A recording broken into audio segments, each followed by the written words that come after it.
Hello ನಮಸ್ಕಾರ, ಹೇಗಿದ್ದೀರಿ? ನಾನು ಚಂದನ್ ಶರ್ಮಾ ನಿಮ್ಮ ಜೊತೆಗೆ. ಇವತ್ತಿನ ವ್ಯೂ ಪಾಯಿಂಟ್ನಲ್ಲಿ ನಾವು ತೆಗೆದುಕೊಂಡಿರುವ ಇವತ್ತಿನ ಬಹಳ ಇಂಟ್ರೆಸ್ಟಿಂಗ್ ವಿಷಯ ಯಾವುದು ಅಂತಂದ್ರೆ, ಈ ಗ್ಯಾರಂಟಿಗಳಿಗೆ ಗೇಟ್ ಪಾಸ್ ಕೊಡ್ತಾರ, ಆ ಗ್ಯಾರಂಟಿಗಳಿಗೆ ಗಂಡಾಂತರ ಕಾದಿದೆಯಾ, ಕರ್ನಾಟಕದಲ್ಲಿ ಗ್ಯಾರಂಟಿಗಳು ಸ್ಟಾಪ್ ಆಗಿ ಬಿಡ್ತಾವ ಅಂತ. ನೀವು ಅನ್ಬೋದು, ಅಲ್ರಿ ನಿಮ್ ಗ್ಯಾರಂಟಿ ಅಂತಂದ್ರೆ ಹೊಟ್ಟೆ ಉರಿ ಅಂತ ಅನ್ಸ್ತದೆ, ಆ ಕಾರಣಕ್ಕೋಸ್ಕರ ಪಾಪ ಗ್ಯಾರಂಟಿ ತಗೊಳ್ತಾ ಇರೋರು ವಿರುದ್ಧ ಮಾತನಾಡ್ತಾ ಇದ್ದೀರಿ, ನಿಮ್ಗೇನ್ ಮಾಡಕ್ ಕೆಲ್ಸಿಲ್ವಾ ಅಂತ ನೀವು ನನ್ನನ್ನು ಬೈಕೊಳ್ಬಹುದು. ತೊಂದರೆ ಇಲ್ಲ, ಸಮಸ್ಯೆ ಯಾವುದೂ ಇಲ್ಲ. ಆದ್ರೆ ಈ ಮಾತುಗಳನ್ನ ನಾನು ಹೇಳ್ತಾ ಇರೋದಲ್ಲ, ಈ ಮಾತುಗಳನ್ನ ಹೇಳ್ತಾ ಇರೋದು ಕಾಂಗ್ರೆಸ್ಸಿನ ಹಿರಿಯರು, ಈ ಮಾತುಗಳನ್ನು ಹೇಳ್ತಾ ಇರೋದು ಕಾಂಗ್ರೆಸ್ಸಿನ ಮಿನಿಸ್ಟರ್ಸು, ಈ ಮಾತುಗಳನ್ನು ಹೇಳ್ತಾ ಇರೋದು ಕಾಂಗ್ರೆಸ್ಸಿನ ಶಾಸಕರು, ಈ ಮಾತುಗಳನ್ನು ಹೇಳ್ತಾ ಇರೋದು ಕಾಂಗ್ರೆಸ್ನ ಧುರೀಣರು ಅಂತ ಕರೆಸ್ಕೊಳ್ಳೋ ಜನ. ಹಾಗಾದ್ರೆ ಲೋಕಸಭಾ ಚುನಾವಣೆ ಫಲಿತಾಂಶಕ್ಕೂ ಮತ್ತು ಗ್ಯಾರಂಟಿಗೂ ಏನ್ ಸಂಬಂಧ? ಬಹಳ ಜನ ಕೇಳ್ತಾ ಇರುವ ಪ್ರಶ್ನೆ. ಅದ ಹೆಂಗ್ರಿ, ಲೋಕಸಭೆಗೂ ಇದಕ್ಕೂ ಏನ್ರಿ ಸಂಬಂಧ? ಇಲ್ಲಿ ರಾಜ್ಯ ಸರ್ಕಾರ ಚೆನ್ನಾಗಿ ನಡೀತಾ ಇದೆ, 3,27,000 ಕೋಟಿ ರೂಪಾಯಿನ ಬಜೆಟ್ ಅನ್ನ ಮಂಡಿಸ್ತು, ಅದರಲ್ಲಿ 52,000 ಕೋಟಿ ರೂಪಾಯಿಗಳನ್ನ ಗ್ಯಾರಂಟಿಗೆ ಅಂತ ಮೀಸಲಿಡ್ತು. ಏನ್ ಲೋಕಸಭೆಯಲ್ಲಿ ಅವ್ರಿಗೆ 9 ಸೀಟ್ ಕೊಡ್ಲಿಲ್ವಾ ನಾವು? ಏನ್ ಕಳೆದ ಸಲ 1 ಸೀಟ್ ಇತ್ತು, 8 ಸೀಟ್ ಜಾಸ್ತಿ ಮಾಡ್ಲಿಲ್ವಾ ನಾವು? 9 ಸೀಟ್ಸ್ ಗ್ಯಾರಂಟಿ ನಿಲ್ಸ್ಬಿಡ್ತಾರ? ಬರೀ ಸುಳ್ಳು ಹೋಗ್ರಿ ಅಂತ ಕೂಡ ನೀವು ಅನ್ಬೋದು. ಆದ್ರೆ ನಾವಿದನ್ನ ಯಾವುದು ಹೇಳ್ತಾ ಇಲ್ಲ, ಇದೆಲ್ಲ ಹೇಳ್ತಾ ಇರೋದು ಕಾಂಗ್ರೆಸ್ನವರೇ. ಹಾಗಾದರೆ ಈ ಗ್ಯಾರಂಟಿ ಸ್ಟಾಪ್ ಆಗಬಹುದು ಅನ್ನುವ ಎಕ್ಸ್ಕ್ಲೂಸಿವ್ ರಿಪೋರ್ಟ್ನ ಹಿಂದಿರಬಹುದಾದ ಕೆಲವು ಕಾರಣಗಳನ್ನು ನಿಮ್ಮ ಮುಂದೆ ನಾನು ಇಡ್ತೇನೆ. Let us begin. ಬಹಳ ಇಂಟ್ರೆಸ್ಟಿಂಗ್ ಶೋ ಇವತ್ತು. ತುಂಬ ವಿಚಾರಗಳನ್ನು ನಾವು ನಿಮ್ಮ ಜೊತೆಗೆ ಹಂಚಿಕೊಳ್ತೇವೆ. ಯಾರನ್ನು ದಿಕ್ಕು ತಪ್ಪಿಸುವ ಶೋ ಅಂತೂ ಅಲ್ವೇ ಅಲ್ಲ, ಮತ್ತು ನಮ್ಮ ಮಾತುಗಳಂತೂ 100ಕ್ಕೆ 100 ಅಲ್ವೇ ಅಲ್ಲ. Let us begin. Guarantee stop ಆಗುತ್ತಾ ವಿತ್ ಕ್ವೆಶ್ಚನ್ ಮಾರ್ಕ್. ನಾನು ಚಂದನ್ ಶರ್ಮಾ ನಿಮ್ ಜೊತೆಗೆ. ಲೋಕಸಮರದಲ್ಲಿ ಕಾಂಗ್ರೆಸ್ ಕೈ ಹಿಡಿಲಿಲ್ವಾ ಗ್ಯಾರಂಟಿ ಅನ್ನೋದು ಅವ್ರಿಗವ್ರಿಗೆ ಕಾಡ್ತಾ ಇರೋ ಪ್ರಶ್ನೆ. ಕಾಂಗ್ರೆಸ್ 20 ಅಂತಾಯ್ತು, ಅದು 9ಕ್ಕೆ ಬಂದು ನಿಂತ್ಕೊಳ್ತು. ಕೈ ಹಿಡಿಲಿಲ್ವಾ ಗ್ಯಾರಂಟಿಗಳು? ಗುಡ್ ಬೈ ಹೇಳ್ತಾರ ಕಾಂಗ್ರೆಸ್ನವರು. ಏನ್ರಿ ಗ್ಯಾರಂಟಿ ಕೊಟ್ಟರು ಜನ ಓಟ್ ಹಾಕ್ಲಿಲ್ಲ, ಹೋಗ್ರಿ ಏನ್ರಿ ರೇ, ಬಹಳ ಬೇಜಾರ್ರಿ ಇದು, ಛೇ ಅಂದ್ಬಿಟ್ಟು ಏನಾದ್ರು ಗಿಮುಕ್ಕು ಅನ್ಕೊಂಡ್ಬಿಡ್ತಾರೆ ಜನ ಅಂತ ಏನಾದ್ರು ಕಾಂಗ್ರೆಸ್ ಏನಾದ್ರು ಯೋಚನೆ ಮಾಡ್ತಾ ಇದೆಯಾ? ಗೊತ್ತಿಲ್ಲ. ಹಾಗನ್ ಮಾತ್ರ ಗ್ಯಾರಂಟಿಗಳನ್ನ ಅಷ್ಟು ಸುಲಭವಾಗಿ ನಿಲ್ಲಿಸ್ಬಿಡ್ತಾರೆ ಅಂತೀರಾ? ನಾಳೆಯಿಂದ ಇಲ್ಲ ರೀ ಗ್ಯಾರಂಟಿ, ನೆಕ್ಸ್ಟ್ ತಿಂಗಳಿಂದ ಗೃಹಲಕ್ಷ್ಮಿ ಬರಲ್ಲ ಕಣ್ರಿ, ನೆಕ್ಸ್ಟ್ ತಿಂಗಳಿಂದ ಗೃಹಶಕ್ತಿ ಇರಲ್ಲ ಕಣ್ರಿ, ನಾಳೆಯಿಂದಾನೆ ಬಸ್ ಫ್ರೀ ಇರಲ್ಲ ಕಣ್ರಿ, ಹೆಣ್ಮಕ್ಳಿಗೆ ಅನ್ನಭಾಗ್ಯ ಇರಲ್ಲ ಕಣ್ರಿ, ಬಹುಶಃ ಅನ್ನಭಾಗ್ಯ ಮುಂದುವರಿಸಬಹುದು ಅಂತ ಅನ್ಸುತ್ತೆ, ನಿರುದ್ಯೋಗಿ ಭತ್ಯೆ ಇರಲ್ಲ ಕಣ್ರಿ ಅಂತೇನಾದ್ರೂ ಕಾಂಗ್ರೆಸ್ ಹೇಳ್ಬಿಡುತ್ತಾ? ಈ ಗಿಮಿಕ್ ಹೊಂದಿರೋದು ನಾವಲ್ಲ, ಗಿಮಿಕ್ ಹೊಂದಿರೋದು ಪ್ರತಿಪಕ್ಷದವರು. ನಾವ್ಯಾರೂ ಇದರ ವಿರುದ್ಧ ಮಾತಾಡ್ತಾನೆ ಇಲ್ಲ. ಆದರೆ ಬಹಳ ಇಂಟ್ರೆಸ್ಟಿಂಗ್ ಇದೆ, ತುಂಬ ಇಂಟ್ರೆಸ್ಟಿಂಗ್ ವಿಚಾರಗಳಿದ್ದಾವೆ. ನಾವು ಯಾರೂ ಮಾತನಾಡದಿರುವುದನ್ನ ಕಾಂಗ್ರೆಸ್ಸಿನವರೇ ಬಹಳ ಜನ ಮಾತಾಡಿದ್ದಾರೆ, ಕೇಳಿಸ್ಕೊಳ್ಳಿ. 60,000 ಎಕ್ಸ್ಪೆಕ್ಟ್ ಮಾಡಿದ್ದೆ ನಾನು, ಮಿನಿಮಮ್ 50ರಿಂದ 60,000, 25,000 ಕಡಿಮೆ ಆಗಿದೆ. ಗ್ಯಾರಂಟಿ ಕೈ ಕೊಟ್ಟಿದೆ ಅಂತ ಸಹಜವಾಗಿ ಗ್ಯಾರಂಟಿ ಪರವಾಗಿ ನಿಂತಿಲ್ಲ ಜನ ಅಂತ ಹೇಳ್ಬೋದು. ಗ್ಯಾರಂಟಿಯನ್ನ ಪರವಾಗಿ ಜನ ನಿಂತಿಲ್ಲ ಅನ್ನೋದು ಸಹಜವಾಗಿದೆ. ನನಗೆ ಅದ್ರ ಬಗ್ಗೆ ಯಾವುದು ನನಗೆ ಗೊತ್ತಿಲ್ಲ. ಮುನಿಯಪ್ಪನವರು ಸೀನಿಯರ್ ಇದ್ದಾರೆ, ಪರಮೇಶ್ವರು ಸೀನಿಯರ್ ಇದ್ದಾರೆ, ಹೇಳಿರ್ಲಿ, ಅದ ಪಕ್ಷ ತೀರ್ಮಾನ ಮಾಡುತ್ತೆ. ಈಗ ನಾನು ನೋ ಕಾಮೆಂಟ್, ಪಕ್ಷ ತೀರ್ಮಾನ ಮಾಡುತ್ತೆ. ಎಲ್ಲೋ ಒಂದು ಕಡೆ ನಮ್ಮಲ್ಲಿ ಇನ್ನೂ ಕೂಡ ಜನಸಮುದಾಯಕ್ಕೆ ಸಮಾಧಾನ ತಂದಿಲ್ಲ. ನಾವು ಗ್ಯಾರಂಟಿಗಳನ್ನು ಕೊಟ್ಟಿರ್ಬೋದು, ಆದರೆ ಇನ್ನೂ ಅವರು ಸಮಾಧಾನವಾಗಿ ಇಲ್ಲ ಅನ್ನೋದನ್ನು ಇದು ತೋರಿಸುತ್ತೆ. ಹಾಗಾಗಿ ಮುಂದಿನ 4 ವರ್ಷಗಳಲ್ಲಿ ಒಳ್ಳೆಯ ಆಡಳಿತವನ್ನು ರಾಜ್ಯದ ಜನತೆಗೆ ಕೊಡ್ತಕ್ಕಂಥದ್ದನ್ನು ನಾವೆಲ್ಲ ವಿಶ್ಲೇಷಣೆ ಮಾಡಬೇಕಾಗ್ತದೆ. ಮಾನ್ಯ BJPಯವರು ಗ್ಯಾರಂಟಿಗಳನ್ನು ಕೊಟ್ಟು ಜನಗಳನ್ನ ಸೋಂಬೇರಿ ಮಾಡ್ತಾ ಇದ್ದೀರಿ ಎನ್ನುವಂಥದ್ದು ಏನು ಅವ್ರು ಹೇಳ್ತಾ ಇದ್ರು, ಅದಕ್ಕೆ ಬೆಂಬಲವನ್ನು ಕೊಟ್ಟಿರುವಂಥದ್ದು ಈ ಚುನಾವಣೆಯಲ್ಲಿ ಕಾಣ್ತಾ ಇದೆ. ಅಂದರೆ ಗ್ಯಾರಂಟಿಗಳನ್ನು ಕೊಡ್ತಾ ಇರುವಂಥದ್ದು ಅವ್ರಿಗೆ ಇಷ್ಟ ಇಲ್ಲ ಅನ್ನುವಂಥದ್ದು ಕಾಣ್ತಾ ಇದೆ. ನಾನು ಒಬ್ಬ ಅಭ್ಯರ್ಥಿಯಾಗಿ ಇಂಡಿವಿಜುವಲ್ ಆಗಿ ಮುಖ್ಯಮಂತ್ರಿಗಳಿಗೆ ಮನವಿ ಮಾಡ್ಕೋತಾ ಇದ್ದೀನಿ, ದಯಮಾಡಿ you have to relook into this. because people have given mandate against that.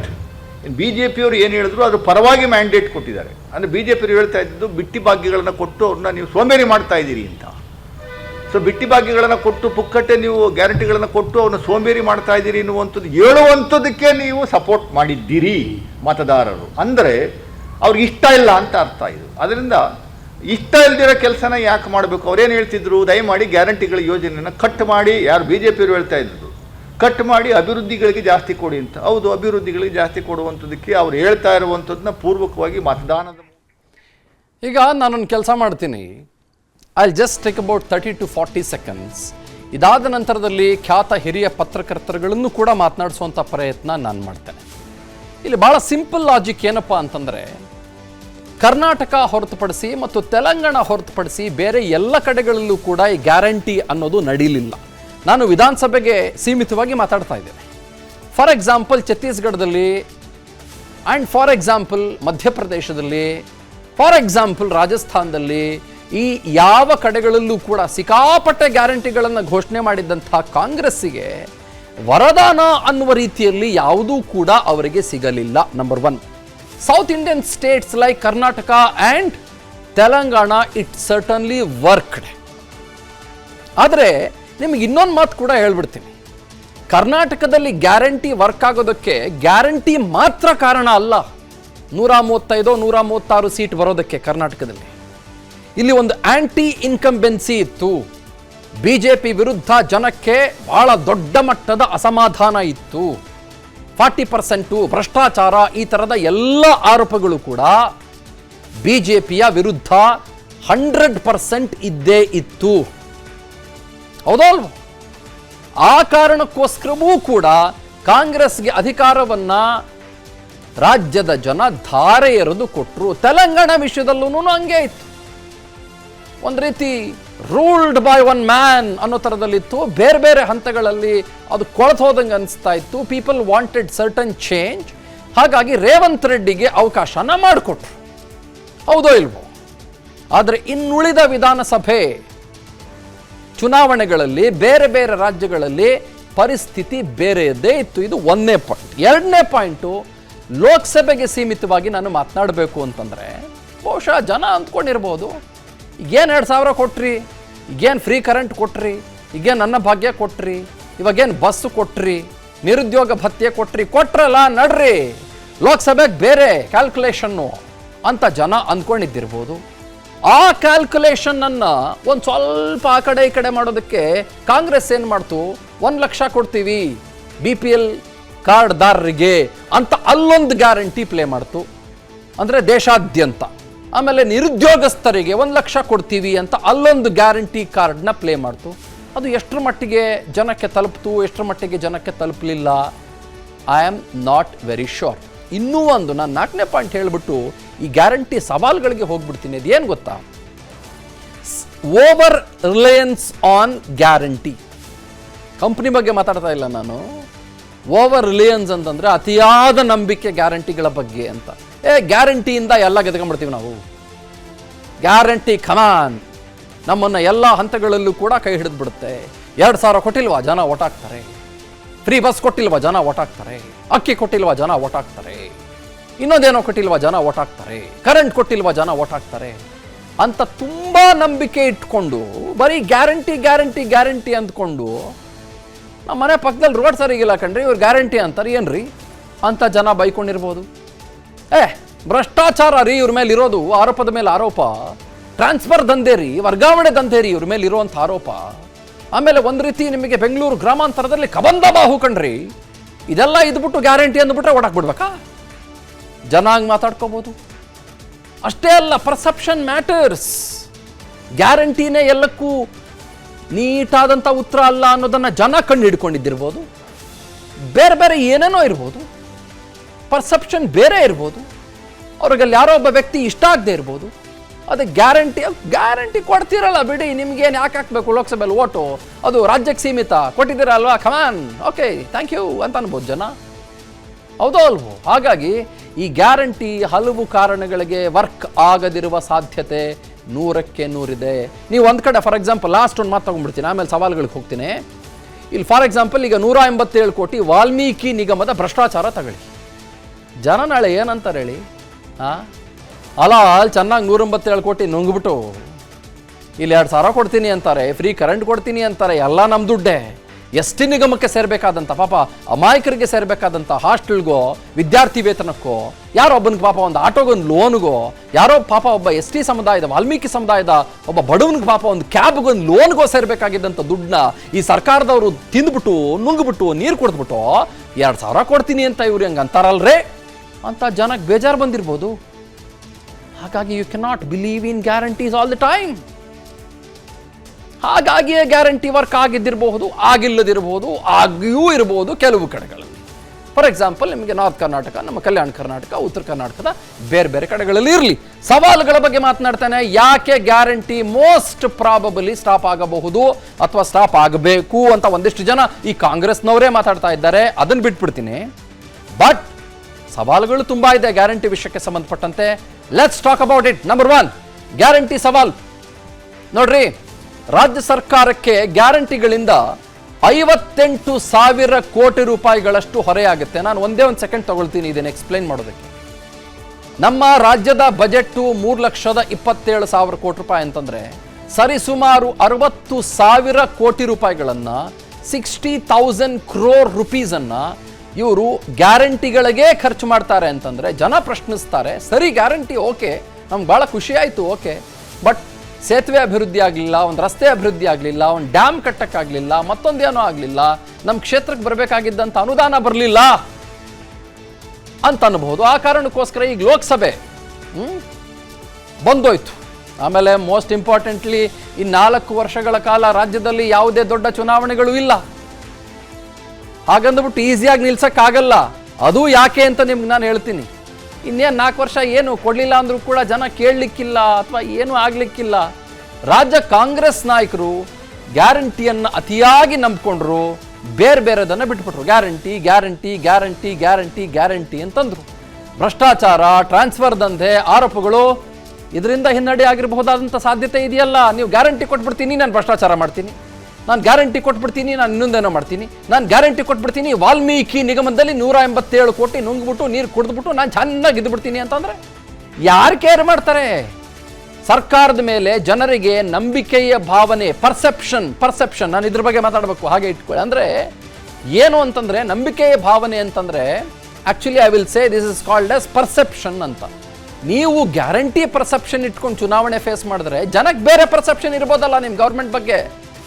ಬರೀ 2,000 ಆಗಲ್ಲ ರೀ, ಬರೀ ಫ್ರೀ ಕರೆಂಟ್ ಅಲ್ಲ ರೀ, ಓವರ್ ಆಲ್ ಒಂದು ಗೌರ್ಮೆಂಟ್ ಚೆನ್ನಾಗಿರ್ಬೇಕಲ್ಲ. ಚೆನ್ನಾಗಿಲ್ಲ ಅಂತ ನಾನು ಹೇಳ್ತಾ ಇಲ್ಲ. ಔಟ್ ಆಫ್ 100ನಲ್ಲಿ ನಾನು ಈ ಗೌರ್ಮೆಂಟಿಗೆ 10%, 5% ನಾನು ಕೊಡ್ತಾ ಇದ್ದೀನಿ ಅಂತಲ್ಲ. But perception matters a lot. It does matter a lot. Only guarantees do not matter. ಅಥವಾ even if they matter, they probably might have mattered in ವಿಧಾನಸಭೆ ಚುನಾವಣೆ. ದೇಶಾದ್ಯಂತ 1 ಲಕ್ಷ ಕೊಡ್ತೀನಿ ಅಂದರೂ ಕೂಡ ಕೈಗೆ 100 ಸೀಟ್ ಬರಲಿಲ್ಲ ಅಂತ ಸುಮಾರು ಜನ ಇವಾಗ ಮಾತಾಡ್ಕೊಳ್ಳೋಕ್ಕೆ ಶುರು ಮಾಡ್ಕೊಂಡಿದ್ದಾರೆ. ಇದು ಬಿಡಿ, ಇದು ಅವರಿಗೆ ಇರಬಹುದಾದಂಥ ಒಂದು ಸವಾಲುಗಳಲ್ಲಿ ಒಂದು. ನೆಕ್ಸ್ಟ್ ಮುಂದಕ್ಕೆ ಹೋಗೋಣ. ರಾಜ್ಯದಲ್ಲಿ ಮೋಸ್ಟ್ ಇಂಪಾರ್ಟೆಂಟ್ಲಿ ಗ್ಯಾರಂಟಿ ಕೊಟ್ಟರೂ ಕೂಡ ಡಬಲ್ ಡಿಜಿಟ್ ಅನ್ನು ದಾಟೋದಕ್ಕೆ ಕರ್ನಾಟಕದ ಕಾಂಗ್ರೆಸ್ಗೆ ಸದ್ಯದ ಮಟ್ಟಿಗೆ ಸಾಧ್ಯ ಆಗಲಿಲ್ಲ. ಇದರ ಜೊತೆಗೆ ಗ್ಯಾರಂಟಿ ಯೋಜನೆಯನ್ನ ಮನೆ ಮನೆಗೆ ತಲುಪಿಸುವಲ್ಲಿ ವಿಫಲವಾದ್ರ ಅನ್ನೋ ಪ್ರಶ್ನೆ ಕೂಡ ಬರಬಹುದು. ಮೋಸ್ಟ್ ಪ್ರಾಬಬಲಿ ಇಲ್ಲ, ಮನೆ ಮನೆಗೆ ತಲುಪಿರ್ಬೋದು, ಬಟ್ ನಾನು ಹೇಳ್ತೀನಲ್ಲ, it's about perception, basically about perception. ಆಮೇಲೆ ಕೆಲವೊಂದು ಕ್ಷೇತ್ರಗಳಲ್ಲಿ ಕೈ ನಾಯಕರ ನಡುವಿನ ಆಂತರಿಕ ಕಲಹವೂ ಕೂಡ ಭಾಳ ಚೆನ್ನಾಗಿತ್ತು. ಆಯ್ತಾ, ತುಂಬಾನೇ ಚೆನ್ನಾಗಿತ್ತು ಅದು ಆಂತರಿಕ ಕಲಹ. ನೀವು ಗ್ಯಾರಂಟಿ ಕೊಟ್ಬಿಡ್ತೀವಿ, ನಾವು ಜಗಳಾಡ್ತೀವಿ ಅಂತಂದರೆ ಜನ ಯಾರು ಕೇರ್ ಮಾಡ್ತಾರೆ?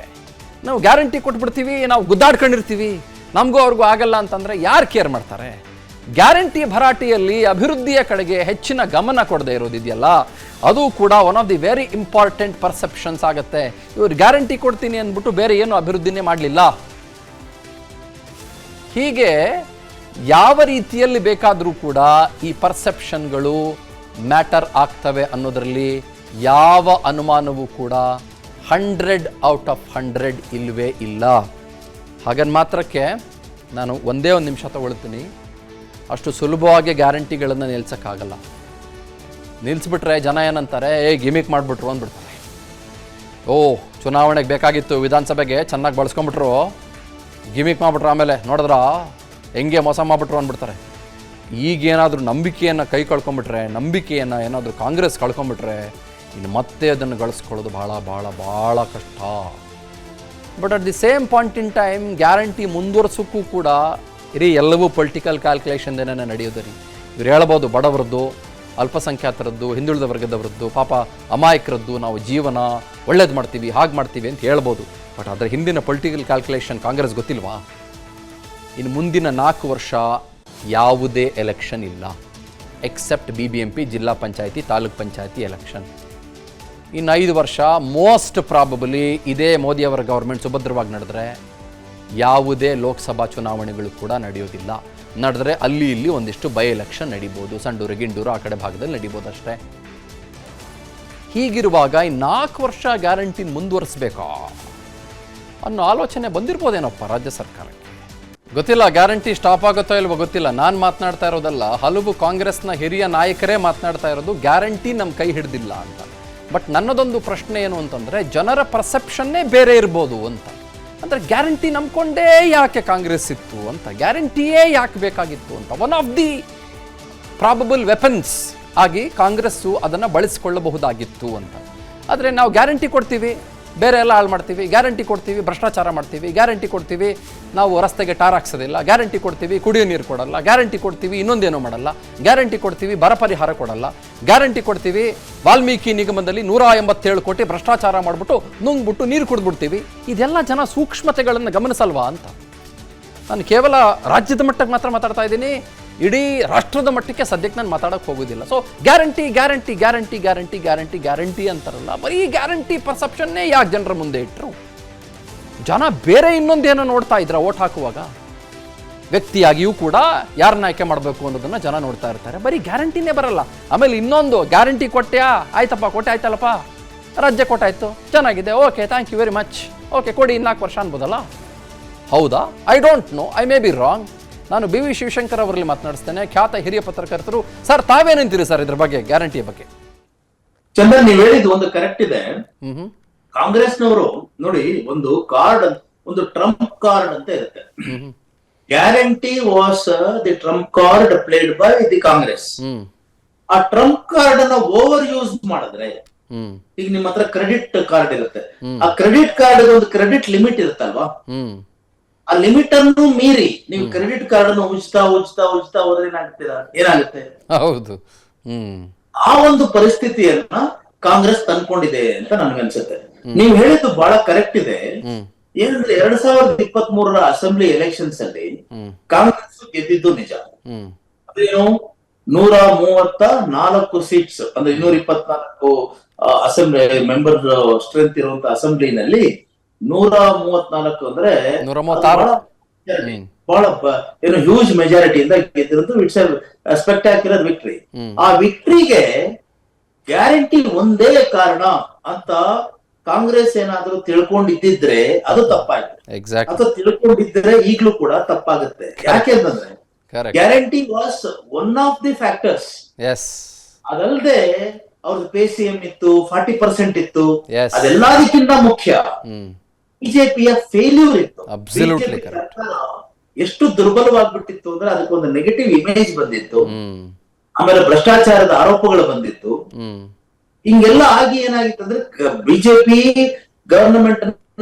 ಗವರ್ನಮೆಂಟ್ಗಾಗಿ ಬಿಜೆಪಿಯನ್ನ ಸೋಲಿಸಬೇಕು ಅನ್ನೋ ಜನ ತೀರ್ಮಾನಕ್ಕೆ ಬಂದ ಮೇಲೆ ಕಾಂಗ್ರೆಸ್ನ ಕ್ಯಾಂಪೇನ್ಗಳು ಒಂದಾದ್ಮೇಲೆ ಅದು ಆಡ್ ಆಗ್ತಾ ಹೋಗಿ ಅನುಕೂಲವಾಗಿ ಸಹಾಯಕ್ಕೆ ಬಂದವು. ಎರಡನೇದು, ಅವರ ಕ್ಯಾಂಡಿಡೇಟ್ ಸೆಲೆಕ್ಷನ್ ಚೆನ್ನಾಗಿತ್ತು. ಬಹಳ ಮುಖ್ಯವಾಗಿ ಒಂದು ಕ್ರೆಡಿಟ್ ಯಾರಿಗೂ ಹೋಗ್ಬೇಕು ಅಂದ್ರೆ ಅವತ್ತಿನ ಈಗಲೂ KPCC ಪ್ರೆಸಿಡೆಂಟ್ ಅವರು DK ಶಿವಕುಮಾರ್ ಅವರು. ಅಂದ್ರೆ 2021ರ ಮಾರ್ಚ್ ಅಲ್ಲಿ ಅವರು KPCC ಪ್ರೆಸಿಡೆಂಟ್ ಆದ್ರು. ಅವತ್ತು ಪರಿಸ್ಥಿತಿ ಹೇಗಿತ್ತು ಅಂದ್ರೆ ಕಾಂಗ್ರೆಸ್ದು ಇದು ಕಾಂಗ್ರೆಸ್ ಆಫೀಸ್ ಇದೆಯಲ್ಲ, ಆಫೀಸ್ ನಡ್ಸಕ್ ಕೂಡ ದುಡ್ಡು ಖರ್ಚು ಮಾಡಕ್ ಆಗಲ್ಲ ಅನ್ನುವಂತ ಮಾತನ್ನ ಅವತ್ತಿನ ಅಧ್ಯಕ್ಷ ದಿನೇಶ್ ಗುಂಡೂರಾವ್ ಹೇಳಿದ್ರು. ಅಂತ ಪರಿಸ್ಥಿತಿಯಲ್ಲಿ ಇದ್ದಂತ ಕಾಂಗ್ರೆಸ್ ಅನ್ನ ಆ ಮಟ್ಟಕ್ಕೆ ತಗೊಂಡ್ ಬಂದಿದ್ದು ಅಂದ್ರೆ ಅವರು ಗ್ರೌಂಡ್ ಲೆವೆಲ್ ಇಳಿದು ತುಂಬಾ ಕಷ್ಟಪಟ್ಟು ಕೆಲಸ ಮಾಡಿದ್ರು. ಮೇಕೆದಾಟು ಪಾದಯಾತ್ರೆ ಮಾಡಿದ್ರು. ಇದೆಲ್ಲವನ್ನು ಬಿಟ್ಟು, ಇದೆಲ್ಲಾ ಕಾರಣಗಳು ಬಿಟ್ಬಿಟ್ಟು ಗ್ಯಾರಂಟಿಯ ಭ್ರಮೆಗೆ, ಗ್ಯಾರಂಟಿಯ ವಿಸ್ಮೃತಿಗೆ ಕಾಂಗ್ರೆಸ್ ಸಿಕ್ಕಾಕ್ಬಾರ್ದು. ಅದರಲ್ಲಿ ಯಾವ ಅನುಮಾನನೂ ಇಲ್ಲ. ಕೊನೆಗೆ ನೀವು ಇನ್ನೊಂದು ಗ್ಯಾರಂಟಿ ಅಂತಂದ್ರೆ ಯಾಕೆ ಗ್ಯಾರಂಟಿ ವರ್ಕ್ ಆಗಲ್ಲ ಅನ್ನೋ ತರದ್ದು ಏನೋ ಬರ್ತಾ ಇದೆಯಲ್ಲ, ಅದನ್ನ ನೀವು ಹೇಳ್ತಾ ಹಾಗೆ ಜನ ಹೇಳಿದ್ದಲ್ಲ, ಕಾಂಗ್ರೆಸ್ ಸರ್ಕಾರನ ಕಾಂಗ್ರೆಸ್ನವರೇ ಹೇಳ್ತಾ ಬರ್ತಾ ಇದ್ದಾರೆ ಅಂತ. ಈಗ ಬಸವರಾಜ ರಾಯರೆಡ್ಡಿ ಯಾರವರು? ಬಸವರಾಜ ರಾಯರೆಡ್ಡಿ ಚೀಫ್ ಮಿನಿಸ್ಟರ್ ಸಿದ್ದರಾಮಯ್ಯ ಅವರು ನನಗೆ ಎಕನಾಮಿಕ್ ಅಡ್ವೈಸರ್ ಅಂತ ಆರಿಸ್ಕೊಂಡಿರೋರು ಅಲ್ವಾ? Is the chief economic adviser to none other than chief minister. ಅವ್ರೇನ್ ಹೇಳಿದ್ರು? ಈ ಗ್ಯಾರಂಟಿ ಸ್ಕೀಮ್ ಇಂದಾನೆ ನಮ್ಮ ಆರ್ಥಿಕತೆಗೆ ಪ್ರಾಬ್ಲಮ್ ಆಗಿದೆ, ತೊಂದರೆ ಆಗಿದೆ ಅಂತ. ಒಂದು ಯಾಕೆ ಅದು ತೊಂದರೆ ಆಗಿದೆ ಅಂತಂದ್ರೆ ನೋಡಿ, ಪರ್ಸೆ ಗ್ಯಾರಂಟಿ ಸ್ಕೀಮ್ಸ್ ಇದೆಯಲ್ಲ, ತುಂಬಾ ಒಳ್ಳೆ ಸ್ಕೀಮ್. ಏನಂತಂದ್ರೆ ಯೂನಿವರ್ಸಲ್ ಇನ್ಕಮ್ ಅಶ್ಯೂರೆನ್ಸ್ ಸ್ಕೀಮ್ ಅನ್ನುವಂಥದ್ದು. ಅಂದ್ರೆ ಈ ಒಂದು ಏನಂದ್ರೆ wealth distribution, redistribution of wealth among people ಅಂತ ಇದೆಯಲ್ಲ, ಅದು ಬಹಳ ದೊಡ್ಡ ಆಶಯ, ಒಂದು ಒಳ್ಳೆ ಎಕನಾಮಿಕ್ ಪ್ರಿನ್ಸಿಪಲ್ ಬೇಸಿಸ್ ಮೇಲೆ ಇರುವಂತಹ ಒಂದು ವೆಲ್ಫೇರ್ ಸ್ಕೀಮ್. ಆದರೆ ಯಾವಾಗ ಅದಕ್ಕೆ ಒಂದು ಅರ್ಥ ಮತ್ತು ಬೆಲೆ ಬರುತ್ತೆ ಅಂದ್ರೆ, ನೀವು ಗ್ಯಾರಂಟಿ ಸ್ಕೀಮ್ಸ್ ಅನ್ನು ಅನುಷ್ಠಾನ ಮಾಡಿ ಅದಕ್ಕೆ ತಕ್ಕ ಹಾಗೆ ಬೆಳವಣಿಗೆ ಮತ್ತೆ ಅಭಿವೃದ್ಧಿ, ರಾಜ್ಯದ ಅಭಿವೃದ್ಧಿ ಮತ್ತೆ ಇತರ ಅಂದ್ರೆ ಖರ್ಚುಗಳನ್ನು ಕೂಡ ಸರಿತೂಗಿಸುವ ಮಾಡಿದ್ರೆ, ನೀವು ಹೇಳಿದ ಹಾಗೆ ನಾವು ಗ್ಯಾರಂಟಿ ಮಾಡ್ತೀವಿ ಅಂತ ಹೇಳ್ಬಿಟ್ಟು ಗ್ಯಾರಂಟಿ ಸ್ಕೀಮ್ಸ್ ಗೆ 52,000 ಕೋಟಿ ಇಡ್ತೀವಿ ಅಂತ ಹೇಳಿ ಕ್ಯಾಪಿಟಲ್ ಎಕ್ಸ್ಪೆಂಡಿಚರ್ ನೀವು ಕಮ್ಮಿ ಮಾಡಿದ್ರೆ, ಅಂದ್ರೆ ನೋಡಿ 57,000 ಕೋಟಿ ಇತ್ತು ಯಾವಾಗ 2021-22 ನಲ್ಲಿ. ಇವತ್ತಿಗೆ 52,000 ಕೋಟಿ ಅಂದ್ರೆ 5,000 ಕೋಟಿ ನಿಮ್ಗೆ ಇದು ಕ್ಯಾಪಿಟಲ್ ಎಕ್ಸ್ಪೆಂಡಿಚರ್. ಕ್ಯಾಪಿಟಲ್ ಎಕ್ಸ್ಪೆಂಡಿಚರ್ ಅಂದ್ರೆ ಬಂಡವಾಳ ವೆಚ್ಚ. ಬಂಡವಾಳ ವೆಚ್ಚ ಅಂದ್ರೆ ನಿಮ್ಮ ಅಭಿವೃದ್ಧಿ ಆಗೋದೇ ಅಲ್ಲಿ. ಈಗ ನಿಮ್ಗೆ ಇಯರ್ ಆನ್ ಇಯರ್ ಗ್ರೋತ್ ಇರ್ಬೇಕಾ? 2 ವರ್ಷಕ್ಕೆ ಕಂಪೇರ್ ಮಾಡಿದ್ರೆ 7,000 ಕೋಟಿ ಸಡನ್ ಆಗಿ ಕಮ್ಮಿ ಆಗ್ಬಿಟ್ರೆ ಅದರ ಜಸ್ಟಿಫಿಕೇಶನ್ ಏನು? ಒಂದು. ಎರಡನೇದು ರೆವಿನ್ಯೂ ಎಕ್ಸ್ಪೆಂಡಿಚರ್. ನೀವು ಏಕ್ದಮ್ ನೀವು 27,000 ಕೋಟಿ ರೆವಿನ್ಯೂ ಎಕ್ಸ್ಪೆಂಡಿಚರ್ ಅಂದ್ರೆ ಅರ್ಥ ಏನಂದ್ರೆ, ಸಾಲ ಮಾಡಿ ನಾನು ಸಂಬಳ ಇದು ಎಂಪ್ಲಾಯೀಸ್ಗೆ ಸಂಬಳ ಕೊಡ್ತೀನಿ, ಸಾಲ ಮಾಡಿ ನಾನು ಮಾಡಿದ ಬಡ್ಡಿಗೆ ಸಾಲ ತೀರಿಸ್ತೇನೆ, ಮಾಡಿದ ಸಾಲಕ್ಕೆ ಬಡ್ಡಿ ಕಟ್ತೀನಿ ಅನ್ನೋ ತರದ್ದು. ಅಂದ್ರೆ ಅದೆಲ್ಲದಕ್ಕೂ ಕಾರಣ ಗ್ಯಾರಂಟಿ ಅಂತ. ನೋಡ್ರಿ, ನೀವು ಯಾವ ಮಹಿಳೆಯರಿಗೆ 2,000 ರೂಪಾಯಿ ಕೊಟ್ಬಿಟ್ಟು ಇನ್ನೊಂದು ಮಹಿಳೆಯರಿಗೆ ಶಕ್ತಿ ಸ್ಕೀಮ್ ಮಾಡಿ, ಅದು ಬಹಳ ಒಳ್ಳೆ ಸ್ಕೀಮ್ ಅಂತ ಪ್ರಕಾರ. ಮಹಿಳೆಯರಿಗೆ ಅಲ್ಲ, ಪುರುಷರಿಗೂ ಕೂಡ ಫ್ರೀ ಮಾಡ್ಬೇಕು ಟ್ರಾನ್ಸ್ಪೋರ್ಟೇಶನ್, ಅಂದ್ರೆ ಪಬ್ಲಿಕ್ ಟ್ರಾನ್ಸ್ಪೋರ್ಟ್ ಮತ್ತೆ ಪ್ರೈಮರಿ ಎಜುಕೇಶನ್ ಮತ್ತೆ ಪ್ರೈಮರಿ ಹೆಲ್ತ್ ಫ್ರೀ ಆಗಿ ಕೊಡ್ಬೇಕು ಸರ್ಕಾರ. It is prerogative of the government. ಯಾಕೆಂದ್ರೆ ಫ್ರೀ ಅಲ್ಲ, ಅದು ಜನ ಟ್ಯಾಕ್ಸ್ ಕಟ್ಟಿದ್ದಾರೆ. ಜನ ಇಷ್ಟೊಂದು ಟ್ಯಾಕ್ಸ್ ಕಟ್ಟುವಾಗ in return of tax what people are getting from the government? Basic community like public transport ಮತ್ತೆ ಪ್ರೈಮರಿ ಎಜುಕೇಶನ್, ಪ್ರೈಮರಿ ಹೆಲ್ತ್ ತಗೋಬೇಕು. ಈಗ ನೋಡಿ, ನೀವು ಬಸ್ ಹತ್ತಿದ್ರು ದುಡ್ಡು ಕೊಡ್ಬೇಕು, ಆಮೇಲೆ ನೀವು ಆಸ್ಪತ್ರೆಗೆ ಹೋದ್ರು ದುಡ್ಡು ಕೊಡ್ಬೇಕು, ಅಥವಾ ನೀವು ಸ್ಕೂಲ್ ಹೋದ್ರು ದುಡ್ಡು ಕೊಡ್ಬೇಕು ಅಂತ. ನೀವು ಆಮೇಲೆ ರಸ್ತೆ ಉಪಯೋಗಿಸಿದ್ರು ಕೂಡ ಟೋಲ್ ಕಟ್ಟಬೇಕು, ಆಮೇಲೆ ಪೆಟ್ರೋಲ್ ಹಾಕಿಸ್ಕೊಳ್ತೀನಿ ಅಂದ್ರೆ ಅದಕ್ಕೆ ಸೆಸ್ ಕಟ್ಟಬೇಕು.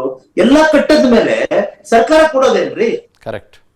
ಸರ್ಕಾರ ನಡೆಸ್ಕೊಳ್ತಾ ಇರೋರು ನೋಡಿ. 5 ವರ್ಷದ ಹಿಂದೆ ಅವರು, ಈಗ ಒಬ್ಬ ಮಂತ್ರಿನೋ ಒಬ್ಬ MLA ನೋಡಿ, 5 ವರ್ಷದಿಂದ ಅವಾಗ ಡಿಕ್ಲರೇಷನ್ ಮಾಡ್ತಾರಲ್ಲ ವೆಲ್ತ್. ಹೌದು, 5,000 ಕೋಟಿ ಇರೋರ್ದು ಇವಾಗ 10,000 ಕೋಟಿ ಆಗಿದೆ. 1,000 ಕೋಟಿ ಇದ್ದವ್ರದ್ದು 1,500 ಕೋಟಿ ಆಗ್ತಾ ಇದೆ. ಅಂದ್ರೆ ನಾವು ಟ್ಯಾಕ್ಸ್ ಕಟ್ತಾ ಇದ್ರೆ ಅಭಿವೃದ್ಧಿನೂ ಆಗೋದಿಲ್ಲ, ಸಾಲನೂ ಹೆಚ್ಚಾಗ್ತಾ ಇದೆ. ಮತ್ತೆ ನೀವು ಗ್ಯಾರಂಟಿ ಸ್ಕೀಮ್ಸ್ ಅಂದ್ರೆ 52,000 ಕೋಟಿ ಇದನ್ನ ತೋರಿಸ್ಬಿಟ್ಟು ನೀವು ಮಿಕ್ಕಿದ್ದನ್ನೆಲ್ಲ ನೀವು ಇದನ್ನ ಈ ತರ ಮಾಡ್ಕೊಳ್ತಾ ಹೋಗ್ತಾ ಇದ್ದಾರೆ ಅಂದ್ರೆ ಜನಗಳಿಗೆ ಅನುಮಾನ ಬಂದೇ ಬರುತ್ತೆ. ಫಸ್ಟ್ ಹೇಳಿದ್ರು, ನಿಮ್ಮ ಎಕನಾಮಿಕ್ ಅಡ್ವೈಸರ್ ಹೇಳಿದ್ರು ಇದು ವಯಬಲ್ ಅಲ್ಲ.